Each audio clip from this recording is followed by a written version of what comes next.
If LeBron goes to L.A., it's going to be special.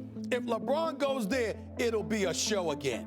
I don't think we're going to get a chance to see mercenary LeBron, who just links up with the Houston Rockets to go try to beat the Golden State Warriors. Pablo, should the Lakers give up anything and everything to trade for Kawhi so they can get LeBron? The entire reason why you stockpile and hoard and accumulate all of these assets is to get a true superstar. We've got breaking news. LeBron is a Laker. LeBron James is a Los Angeles Laker. 4-year, $154 million a max deal. That's what he can sign in L.A. Likely an opt-out after 3 years that could put him back in free agency or negotiate a new deal. Now, the contract length is important here. That is a commitment saying that I don't feel this urgency to make sure we go all in this summer. First of all, I'm ecstatic. I think it was the right situation, the right call for him to make. He wasn't going to get anything accomplished in Cleveland. That was obvious. Philadelphia, it just wasn't a good fit for him to be paired with Ben Simmons, not to mention the fact that, in terms of their playing style and the locale as well, going from Cleveland to Philadelphia, just didn't make much sense. But the big thing is that you got to give kudos to Magic Johnson. There's a lot of question about how this would be received by Kobe Bryant, right? He's the guy that you're talking about the Mount Rushmore Lakers, right? There's Jerry West, Kareem Abdul-Jabbar, Magic Johnson, Kobe Bryant. Is there room on the mountaintop for LeBron James? I can tell you right now. I reached out to Kobe just a minute ago, and he is ecstatic. I mean, the first emoji I got was 3 fists, the arm where you're flexing your muscle there. And then he just simply said in all caps, "I love it." Did you talk to LeBron James once the news came out? And if you did, what'd you say? Yeah. I talked to him yesterday and just told him welcome, man. It's crazy because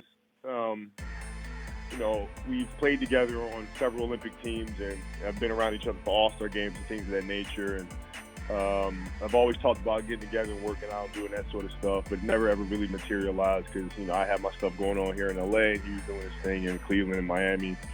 But now, he's part of the family. Whatever he needs, I got him. When I came here, Magic did the same thing for me. Tell me the ripple effect this has on the rest of the NBA, this move that you call seismic. Well, first, they have another max slot. They can very easily create a second max salary slot. Now that they have them, they can, they could use that on a current player. They can hold on to that space. They can sign a player on a 1-year deal and open that space back up next year when Kawhi Leonard's a free agent, Jimmy Butler from Minnesota, potentially Klay Thompson in Golden State. Luke Walton, you were a former Laker coach and obviously a Laker legend. How does a young guy like that's still trying to make his bona fides in the NBA, how does he coach a guy, a talent like this? Well, I think the first thing you got to do is, swallow your pride as a coach and understand that you got one of the greatest players that's ever played, who is also one of the smartest players that's ever played. So, you're going to have to bend his ear a lot and try to get into his head and see how he understands this game and what he sees out there on the floor, what he sees his team developing into in the next couple of years. I sense that there's this clarity that comes from being above the fray, from being above the concern about how you're perceived and what people on our show and your show and morning shows say about him, and being a father and seeing the world through the eyes of Bronny and his boys and his children, his daughter as well. Just timing is everything. Malcolm Gladwell has written books about it. That Michael Jordan came around at the same time that cable television came around, and the whole thing expanded together, and they grew together.